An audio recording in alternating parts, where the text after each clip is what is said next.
नमस्कार, NMF news पर आप सभी का बहुत स्वागत। मैं हूं आपके साथ अभिषेक पुंडे। अमेरिकी राष्ट्रपति डोनाल्ड ट्रंप का कोई संबोधन मुश्किल से ऐसा होता होगा जिसमें वो भारत का नाम नहीं लेते होंगे। लगभग कांग्रेस पार्टी का ऐसा दावा है कि 51 बार ट्रंप ये कह चुके हैं कि भारत और पाकिस्तान के बीच सीज फायर ट्रंप ने करवाया है। हालांकि कांग्रेस का यह भी आरोप है कि भारत सरकार की तरफ से कोई सटीक जवाब ट्रंप को नहीं दिया जा रहा है।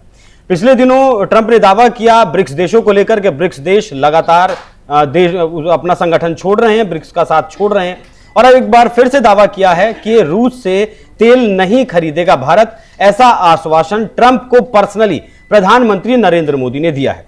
अब इस मुद्दे पर कांग्रेस पार्टी ने भारत सरकार को घेरना शुरू कर दिया है और आरोप लगाया कि क्या भारत सरकार ने अपने महत्वपूर्ण फैसले ट्रंप के हाथों में सौंप दिए हैं। इसी विषय पर चर्चा करेंगे। मेरे साथ मौजूद हैं बालियान जी। सर, बहुत स्वागत आपका। क्या ऐसा संभव है कि भारत रशिया से तेल ना खरीदे? नहीं, इस विषय को देखिए खाली ट्रंप के एक बयान से जोड़कर नहीं देखा जा सकता।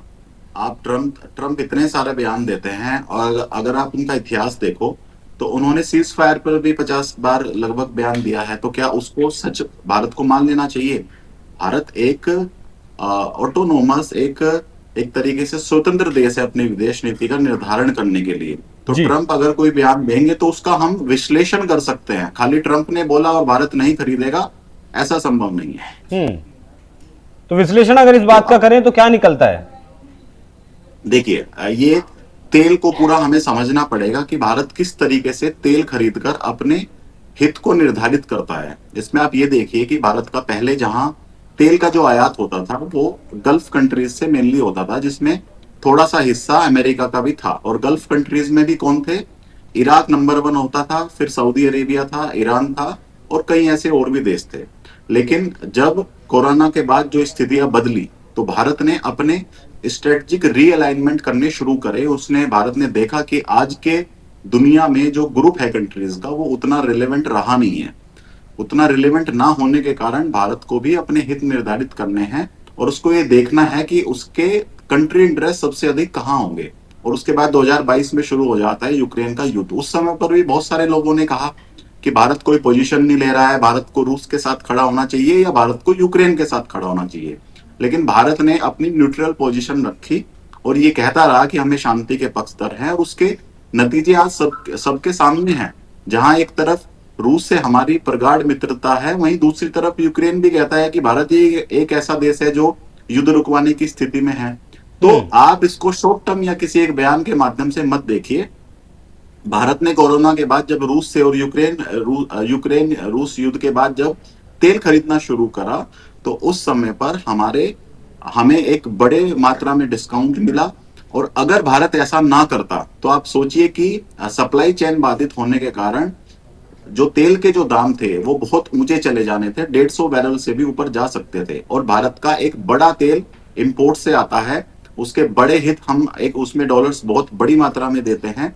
तो भारत ने अपना फायदा देखा, रूस के साथ हमने तेल लेना शुरू किया, जिसमें हमें इंपोर्ट बिल हमारा कम रहा और तेल के दाम जो दुनिया में रहे वो भी कंट्रोल रहे। तो ये एक बड़ा गेम है, हमें विदेश को थोड़ा जानना पड़ेगा। किसी एक बयान के लिए देखिए, अगर सिर्फ कमेंट करना है तो बात अलग है, लेकिन इसके बहुत सारे आयाम और भी है। भारत की विदेश नीति आज एक ऐसे मोड पर है जहां वो इस स्थिति में है कि वो अमेरिका के साथ भी खड़ा हो सकता है, रूस के साथ भी खड़ा हो सकता है, चीन से भी हमारे संबंध सुधर रहे हैं और ग्लोबल साउथ में तो भारत लीडर बनकर उभर रहा है। आपने अभी देखा होगा यूरोप के जैसे देशों में ब्रिटेन के साथ भी हमारा फ्री ट्रेड एग्रीमेंट हुआ।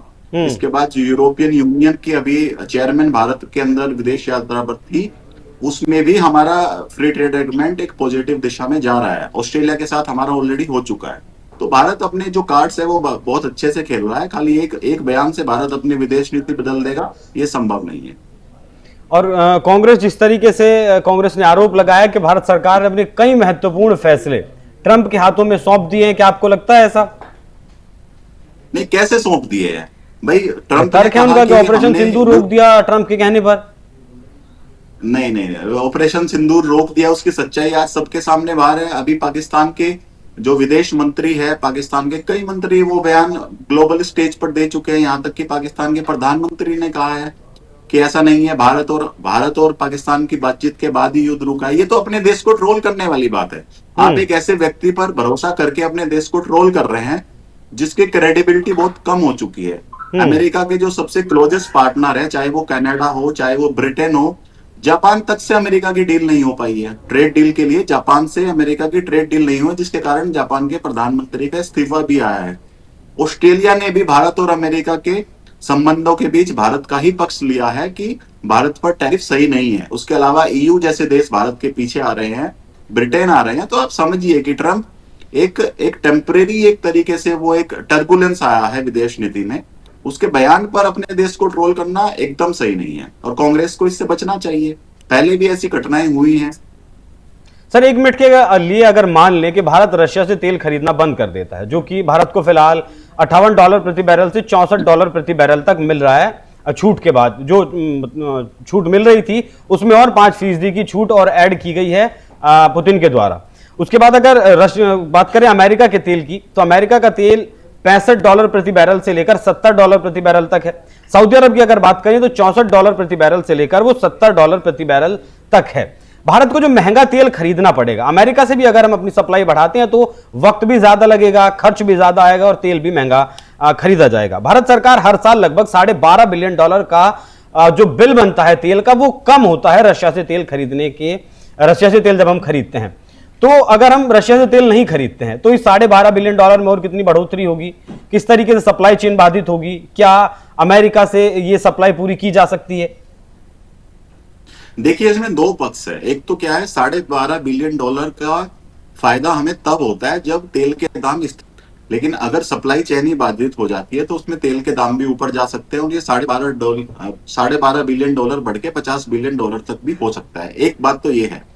दूसरी बात इसमें यह है कि आप ऐसा भी नहीं है कि रूस हमारा कोई स्थायी पार्टनर तेल के सप्लायर के रूप में हो चुका है।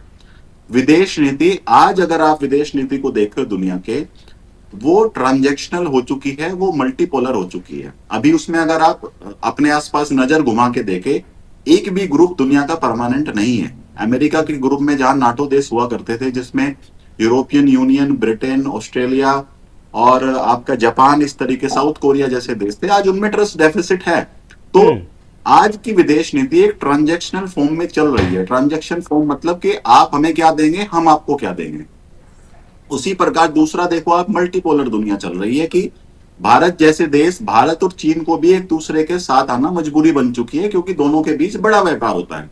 तो इसको ऐसे मत देखिए कि रूस से ही हम तेल खरीदते जाएंगे या फिर अमेरिका हमारा दुश्मन हो चुका है। ऐसा कोई भी समीकरण, देखिए, कहने के लिए अगर आप बात करेंगे तो ये सब कहने के लिए अच्छा लगता है, लेकिन विदेश नीति ऐसे एक बयान पर या उसके आसपास नहीं घूमती। भारत और अमेरिका भी दो नेचुरल डेमोक्रेटिक पार्टनर हैं। उनके बीच लोगों का भी आदान प्रदान होता है, टेक्नोलॉजी का भी होता है, सर्विस और ट्रेड का भी होता है। तो ऐसे किसी ट्रंप के 2-3 साल के कार्यकाल या 4 साल के कार्यकाल में उन संबंधों में टर्बुलेंस आ सकता है, ऊंचाई नीचाई आ सकती है, लेकिन वो परमानेंट रूप से खत्म हो जाएंगे, संभव ही नहीं है। जहां तक रूस का सवाल है, रूस हिस्टोरिक रूप से हमारा स्ट्रेटेजिक पार्टनर रहा है, जिसमें प्रमुखता रही है हमारे हथियारों के लेन देन की और एक दूसरे के संकट में साथ देने की। लेकिन ये पहली बार लगभग ऐसा हो रहा है जब रूस भी ट्रेड पार्टनर के रूप में एक बड़ा साथी हमारा बनकर उभरा है। अब अमेरिका के ट्रंप के कारण जो टैरिफ उसने लगाए हैं ट्रंप ने, भारत को एक्सपोर्ट के रूप में एक झटके के रूप में वो मिला, और वो खाली भारत को नहीं, ये पूरी दुनिया के साथ हो रहा है। तो क्या भारत अपने दूसरे पार्टनर नहीं ढूंढेगा? अभी आज ही का डेटा है, इंडियन एक्सप्रेस या दूसरे अखबारों में भी आपने पढ़ा होगा, भारत का सितंबर में जो एक्सपोर्ट है वो 6.7% की दर से बढ़ा है। तो आप कल्पना कीजिए कि जहां अमेरिका भारत पर टैरिफ लगा रहा है, लेकिन भारत का एक्सपोर्ट फिर भी बढ़ता जा रहा है। तो उसका कारण क्या है? उसका कारण है भारत अपने एक्सपोर्ट को या इंपोर्ट को डाइवर्सिफाई कर रहा है। वो विभिन्न देशों के साथ मेलजोल करने के कारण भारत का एक्सपोर्ट बढ़ा है, ऐसे ही इंपोर्ट का है। रूस का भी हमारा तेल हम खरीदना जारी रखेंगे जब तक हमें फायदा होगा। जिस दिन भारत को यह देखा कि दुनिया में तेल की कीमतें स्थिर हो चुकी है, हमारा ट्रांसपोर्ट का बिल गल्फ से कम आता है रशिया के मुकाबले, तो भारत अपने ऑप्शन फिर से खोलेगा। तो ऐसा नहीं है कि भारत रूस पे डिपेंड हो चुका है या उससे तेल खरीदता रहेगा या अमेरिका के दबाव में उससे तेल खरीदना बंद कर देगा, ऐसा बिल्कुल नहीं होने जा रहा है। बिल्कुल, बहुत धन्यवाद सर आपका जुड़ने के लिए। बाकी 2022 से पहले की अगर बात करें तो भारत रशिया से 1% से भी कम तेल खरीदता था और आज अपनी जरूरत का 35 से 40% तेल खरीदता है। दूसरी बात करें तो चीन के बाद दूसरे नंबर पर भारत आता है रशिया से तेल खरीदने के मामले में। ट्रंप लगातार झूठे दावे करते रहे हैं, वो सीज फायर को लेकर हो, ब्रिक्स देशों को लेकर हो, या फिर अब ये दावा करना हो कि पर्सनली उन्हें कहा है, प्रधानमंत्री मोदी ने आश्वासन दिया है कि रशिया से तेल खरीदना बंद कर देगा भारत को जहां से सस्ता तेल मिलेगा, जहां से 140 करोड़ लोगों की ऊर्जा जरूरतें पूरी की जाएंगी, वहीं से भारत तेल खरीदेगा। बाकी कांग्रेस पार्टी ने जिस तरीके से आरोप लगाया है, उसके बाद कांग्रेस पार्टी को पी चिदम्बरम का वो बयान देख लेना चाहिए, जिसमें उन्होंने पाकिस्तान के ऊपर जब कार्रवाई करनी थी, अमेरिका के दबाव में वो कार्रवाई नहीं की थी। तो इस तरीके के बयानों से, इस तरीके के दबाव से कहीं ना कहीं अपने देश की इंटरनेशनल लेवल पर जो साख है वो कम होती है। ऐसे बयानों से शायद कांग्रेस पार्टी को बचना चाहिए। बाकी आप लोग इस विषय पर क्या सोचते हैं, अपनी राय हमें कमेंट कर जरूर बताइएगा। नमस्कार।